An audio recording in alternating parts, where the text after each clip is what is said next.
अस्सलाम वालेकुम। आज हम पढ़ने जा रहे हैं फाइलम मोलस्का के बारे में। Phylum Mollusca second largest group होता है फाइलम्स में। अगर इनवर्टिब्रेट्स फाइलम्स में देखें तो ये सेकंड लार्जेस्ट जो है फाइलम होता है। It is only next to arthropoda. सबसे बड़ा इनवर्टिब्रेट का जो फाइलम है आर्थ्रोपोडा है, और आर्थ्रोपोडा के बाद जो अगला नंबर आता है वो फाइलम मोलस्का का है। फाइलम मोलस्का के मेंबर वाइडली डिस्ट्रीब्यूटेड होते हैं नेचर के अंदर, मतलब डिफरेंट इन्वायरमेंट्स के अंदर जो है ना मौजूद होंगे। इनमें कुछ एग्जांपल्स हम लेंगे, लाइक इसमें कुछ ऐसे हैं जो एक्सक्लूसिवली इक्वेटिक हैं। एक्सक्लूसिवली इक्वेटिक का मतलब है जो लाजम मलजूम है, जो पानी के अंदर हमेशा पानी के साथ ही मुंसलिक होंगे, पानी के अंदर ही सिर्फ मौजूद होंगे। इसमें हम मसल्स लेते हैं, सिपियाँ यानी कि ओएस्टर जो है हम लेते हैं, ये भी सिपियों की एक किस्म है, और ऑक्टोपस। ये ऐसे एक्सक्लूसिव एक्वेटिक ऑर्गेनिज्म है जो सिर्फ और सिर्फ जो है एक्वेटिक इन्वायरमेंट से रेलिवेंट है। जबकि कुछ ऐसे भी हैं जो एक्वेटिक इन्वायरमेंट में मौजूद होते हैं, लेकिन उसके साथ साथ मॉइस्ट प्लेसेस पे जो होगी सॉइल होगी वहाँ पे भी होंगे। लाइक इसमें जो है लैंड स्नेल जो है, स्नेल की कुछ टाइप्स जो है वो पानी के अंदर भी होती हैं, लेकिन लैंड स्नेल जो है ये मॉइस्ट प्लेसेस के ऊपर मौजूद होता है। नेक्स्ट बात करेंगे हम इसी ऑर्गेनाइजेशन की। इसके अंदर ऑर्गेनाइजेशन किस तरह की है? ट्रिप्लोब्लास्टिक ऑर्गेनिजम्स होते हैं। ट्रिप्लोब्लास्टिक मतलब तीन तहों पर मुश्तमिल होती है इनकी बॉडी। इनके अंदर एक्टोडर्म भी है, इनके अंदर जो है मेसोडर्म भी है और एंडोडर्म भी है। तीन जो है वो तहें हैं, तीन लेयर्स हैं, तीनों से मिलकर इनकी बॉडी के तो तमाम ऑर्गेनिज्म की फॉर्मेशन होती है। सिलोमेट होते हैं, सिलोम प्रेजेंट होती है, और ट्रू सिलोम इनके अंदर जो है मौजूद होती है। सिमेट्री इनके अंदर पाई जाती है, बाइलेटरल सिमेट्री है, यानी बॉडी की राइट और लेफ्ट साइड जो है इक्वली बनती है। फिर इनके अंदर जो है हम बात करेंगे कि सिलोम किस तरह की है। सिलोमेट होने की वजह से सिलोम रखते हैं, और ये सिलोम कौन सी है? ट्रू सिलोम है। अब ये सिलोम जो ट्रू सिलोम है ये कैविटीज की सूरत में पाई जाती है, यानी कैविटीज होंगी around heart, nephridia and gonads. Gonads कहते हैं रिप्रोडक्टिव जो है ऑर्गन्स हो, उनके इर्द गिर्द, नेफ्रिडिया के गिर्द और हार्ट के गिर्द कैविटीज की सूरत में ये सिलोम प्रेजेंट होती है इनके अंदर। नेक्स्ट हम लेंगे इसकी बॉडी अनसेगमेंटेड होती है, यानी इसमें बॉडी के अंदर सेगमेंट नहीं है, कटे नहीं बने हुए। बॉडी इनकी जनरली जो है ना सॉफ्ट होती है, और 3 पार्ट्स के अंदर इसको डिवाइड किया जा सकता है। ये 3 पार्ट्स कौन कौन से होते हैं? इसके एंटीरियर साइड पे, यानी ऊपर वाली तरफ जो है इसका हेड होता है, और सेकंड इसके अंदर जो है वो पार्ट बनता है विजुरल मैस जो है ना, वो विजुरल मैस जो है ये ऑर्गन्स की सूरत में जो है ना वो पाए जाते हैं। ये ऑर्गन्स ऑफ डाइजेशन भी होंगे, organ of excretion and same for reproduction. तो वो ऑर्गन्स जो डाइजेशन के लिए, एक्सक्रीशन के लिए, रिप्रोडक्शन के लिए जो है वो यूज़ हो रहे हैं, वो सारे मिलकर क्या बना रहे हैं? इसका विजुरल मैस जो है ना बना रहे हैं। थर्ड इसका जो पार्ट होता है फुट कहलाता है। फुट क्या है? इसमें एक मस्कुलर पार्ट है जो अटैच होता है विजुरल मैस के साथ। और ये फुट का काम जो है ना वो क्या है? ये लोकोमोशन में भी यूज़ होता है, अटैचमेंट के लिए यूज़ होता है, और इसके अलावा फूड को कैप्चर करने के लिए भी यही इनका मस्कुलर फुट जो है वही काम करता है।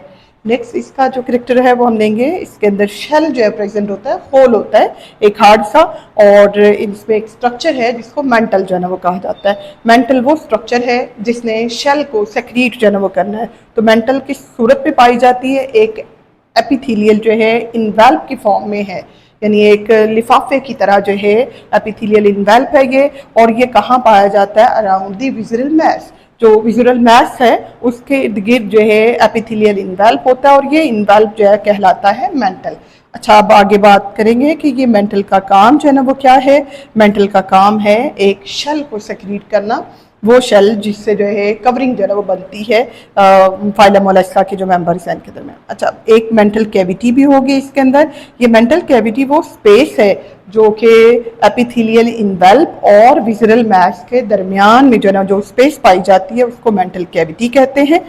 जबकि जो ये शेल होता है इसे कैल्शियम कार्बोनेट से बना हुआ होता है, इस बिना पर इसको बोलते हैं कैल्केरियस, यानी कैल्शियम कार्बोनेट का हार्ड वाला जो है ना वो शेल है, और ये सेक्रीट किया जाता है by the outer surface of the mental. और मेंटल हमने कहा क्या है?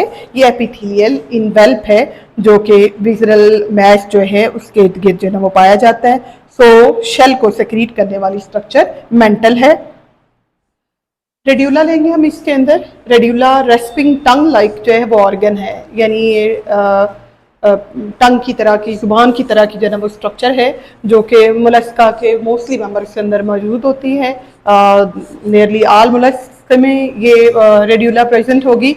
इस अलावा बाइवाल्विया के, बाइवाल्विया वो वाले ऑर्गेनिज्म हैं जिनके जो शेल होता है, जिनका जो कैल्केनियस ऊपर जो शेल है, कवरिंग है, वो दो हिस्सों पर मुश्तमिल होती है। जिस तरह सिपियाँ होती हैं तो उससे दो किनारे होते हैं, दो मतलब वॉल्व होते हैं, दोनों आपस में यूं जो है वो जुड़े होते हैं और इसका शेल जो है ना बना रहे होते हैं। जबकि कुछ मेंबर्स ऐसे होते हैं जिनका शेल एक ही हिस्से पर मुश्तमिल होता है। जिस तरह स्नेल है तो वो थोड़ा सा ऐसे घूम के गोल जो है ना वो ट्विस्ट होकर वो स्ट्रक्चर जो है ना वो बन रही होती है उसके अंदर। तो बाइवाल्विया के अलावा बाकी सब के अंदर ये टंग लाइक जो है वो ऑर्गन होता है, इसको रेड्यूला जो है ना वो कहा जाता है। नेक्स्ट इसका करेक्टर हम लेंगे, इसका डाइजेस्टिव सिस्टम की बात करेंगे। डाइजेस्टिव सिस्टम इसका ट्यूब लाइक डाइजेस्टिव सिस्टम जो है ना वो होता है, और इस ट्यूब के जो दोनों एंड्स होते हैं, दोनों एंड्स ही ओपन होते हैं। एक एंड पे इसका माउथ होता है जहाँ से फूड की इंजेक्शन होती है, और दूसरे एंड पे इसकी एनएस होती है, ये सेकंड ओपनिंग है, और एनएस से इंजेक्शन यानी अनडाइजेस्टेड जो फूड मटेरियल होता है उसको बॉडी से बाहर निकाला जाता है। तो डाइजेस्टिव सिस्टम ट्यूब लाइक है, दो ओपनिंग्स रखता है, एक माउथ है और दूसरी इसके अंदर एनएस होती है। इंजेक्शन मतलब इसमें जो है जो पॉइंट है वो डिफरेंट है, और इंजेक्शन का पॉइंट इसमें डिफरेंट है। उसके बाद आ जाता है सर्कुलेटरी सिस्टम। इसके अंदर सर्कुलेटरी जो सिस्टम है वो इसके अंदर कौन सा वाला है, ओपन सर्कुलेटरी सिस्टम है। ओपन सर्कुलेटरी सिस्टम का मतलब ये है कि इसका जो ब्लड है या इसका जो बॉडी फ्लूइड है वो सिर्फ ब्लड वेसल के अंदर नहीं रहता, बल्कि उससे बाहर आ जाता है। तो ऐसा सिस्टम जिसके अंदर ब्लड वेसल्स में ही सिर्फ बॉडी फ्लूइड जो है ना वो रहे या ब्लड रहे, उसको क्लोज सर्कुलेटरी सिस्टम कहते हैं। लेकिन जहाँ पे ब्लड वेसल्स जो है उनमें से ब्लड बाहर आ जाए और सीधा बात करे, सीधा नहलाए, या जो है ना वो सीधा इंटरेक्शन जो है ना वो करे सेल्स और टिश्यू के साथ, ऐसे सिस्टम को बोलते हैं ओपन सर्कुलेटरी सिस्टम। अब ये ओपन सर्कुलेटरी सिस्टम है, इसके मेंबर्स के अंदर अलावा सिफालोपोडा जो है ना उनके, सिफालोपोडा के अंदर ये नहीं है, बाकी सब के अंदर ऐसा ओपन सर्कुलेटरी सिस्टम पाया जाता है। अब बात करेंगे हम ओपन सर्कुलेटरी सिस्टम की। इसमें ब्लड जो है वो ब्लड वेसल से बाहर आएगा, डायरेक्टली बात करेगा सेल्स और टिश्यूज को, और सेल्स और टिश्यूज के दरमियान जो स्पेसिस होती हैं, जो जगह होती हैं जिन्हें साइनसिस कहा जाता है, यहाँ तक इन साइनसिस के अंदर तक ब्लड जो है ना वो फ्लो करता है। इसमें हार्ट जो है वो तीन कैले चैम्बर्स वाला जो है ना वो होता है, और इन तीन चैम्बर्स में से एक इसके अंदर वेंट्रिकल है, यानी वेंट्रिकल सिर्फ एक है इसमें, जबकि जो ऑरिकल्स हैं वो दो होते हैं। तो ये तीन चैम्बर्स पर मुश्तमिल इसका हार्ट होगा। इसके अंदर एक स्पेशल जो है मतलब कह लें कि पिगमेंट जो है ना वो पाया जाता है। इनके ब्लड का कलर जो है ना वो रेड नहीं होता, इनमें हीमोसायनिन प्रेजेंट होता है, और हीमोसायनिन ब्लू कलर का जो है वो पिगमेंट है जो मोलस्का के ब्लड के अंदर मौजूद होता है। फिर बात करेंगे हम इससे रेस्पिरेटरी सिस्टम की।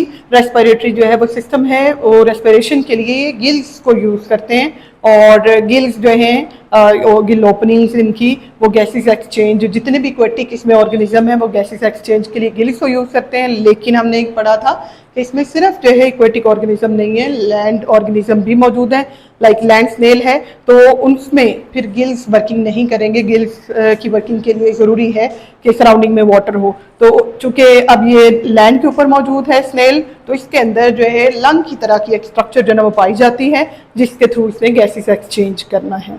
अगला करेक्टर हम लेंगे लोकोमोशन। एक जगह से दूसरी जगह जाने के लिए, मूव करने के लिए ये कौन सा ऑर्गन जो है यूज़ करते हैं, इनमें मस्कुलर फुट हमने कहा एक स्ट्रक्चर है, जिसकी मदद से इन्होंने जो है लोकोमोशन करनी है, एक जगह से दूसरी जगह मूव जो है ना वो करना है।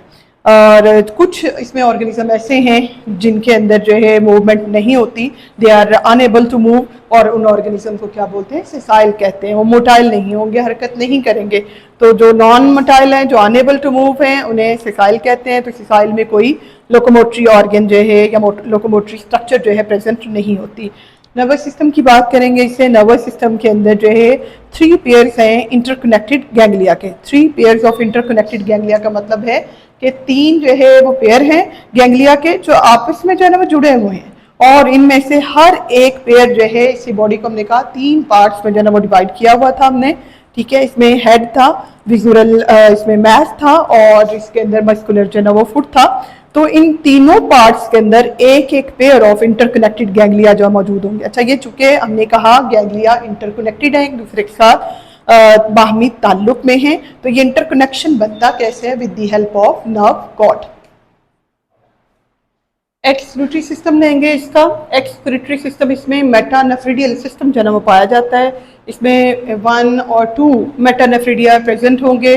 अब इसमें जो ये नेफ्रिडिया हैं ये पेयर्ड ट्यूबुलर स्ट्रक्चर्स होते हैं, यानी पेयर की सूरत में ये ट्यूब की लाइक जो है ना वो स्ट्रक्चर मौजूद होगी। और इस पेयर ट्यूबुलर स्ट्रक्चर का जो एक एंड होता है, नेफ्रिडियम का जो एक एंड होगा वो ओपन अप होता है सीलोम के अंदर अराउंड दी हार्ट, जबकि जो अदर एंड होगा, जो दूसरा इसका एंड होगा वो ओपन होगा मेंटल कैविटी के अंदर। यानी हर जो नेफ्रिडियम है उसके अंदर 2 ओपनिंग जो है ना वो हैं। एक एंड इसका जो है ना वो ओपन हो रहा है सीलोम के अंदर हार्ट के करीब, और दूसरा कहाँ ओपन हो रहा है? मेंटल कैविटी के जो है ना अंदर। अब इसमें जितने भी वेस्ट मटेरियल हैं उनको गैदर कर लिया जाता है, उनको इकट्ठा कर लिया जाता है साइनाइसिस से, जो कि हमने कहा ओपन से सर्कुलेटरी सिस्टम के अंदर कैविटीज़ हैं जिनके अंदर ब्लड जो है ना वो फ्लो कर रहा है। सो तमाम वेस्ट मटेरियल को गैदर किया गया है फ्रॉम दिस साइनाइसिस, और इन सारे गैदर किए हुए वेस्ट मटेरियल को डिस्चार्ज किया जाता है कहाँ पे? जो है सिलोम के अंदर। अच्छा, अब जो नेफ्रिडिया होंगे इनकी सिलोम के अंदर जहाँ पे ये नेफ्रिडियल एंड जो है ना वो या इस जो ओपनिंग मौजूद होगी उस ओपनिंग के इर्द गिर्द क्या होते हैं? सीलिया होते हैं, लाइक जो है ना इसमें एक्सटेंशंस होती हैं। ये सारे सीलिया क्या करते हैं? सिलोम के इर्द गिर्द मौजूद तमाम जो वेस्ट मटेरियल है उसको कलेक्ट कर लेते हैं, उसको सक कर लेते हैं, और उस सारे वेस्ट मटेरियल को ट्यूब ऑफ नेफ्रिडिया के अंदर जो है वो क्या करते हैं? पोर कर देते हैं, डिस्चार्ज कर देते हैं। अब इस इकट्ठे हुए तमाम जो है वेस्ट मटेरियल को जो कि नेफ्रिडिया के अंदर इकट्ठा जो है हो गया है, इसको दूसरा जो एंड होगा नेफ्रिडिया का जो ओपन अप हो रहा है मेंटल कैविटी के अंदर, उस एंड पे मेंटल कैविटी से बॉडी से बाहर की तरफ जो कि इर्द गिर्द जो है सारा पानी जो है वो पड़ा हुआ है, वाटर जो है वो पड़ा हुआ है। तो इस वाटर के अंदर जो है इसको जो है सारे को इकट्ठा करके लाकर जो है ना मतलब बॉडी से बाहर जो है ना निकाला जाएगा। तो मेंटल कैविटी जो है ये वो पॉइंट है जहां से वाटर करंट ने जो है ना वो क्या करना है? इस वेस्ट मटेरियल को बॉडी से बाहर की तरफ जो है निकालना है। लास्ट इसका पॉइंट हमारे पास रह गया है रिप्रोडक्शन है। रिप्रोडक्शन इसके अंदर सेक्शुअल रिप्रोडक्शन होती है, और सेक्शुअल रिप्रोडक्शन में इससे दोनों जो सेक्सेस होंगे मेल और फीमेल अलग अलग जो है ना वो पाई जाती हैं।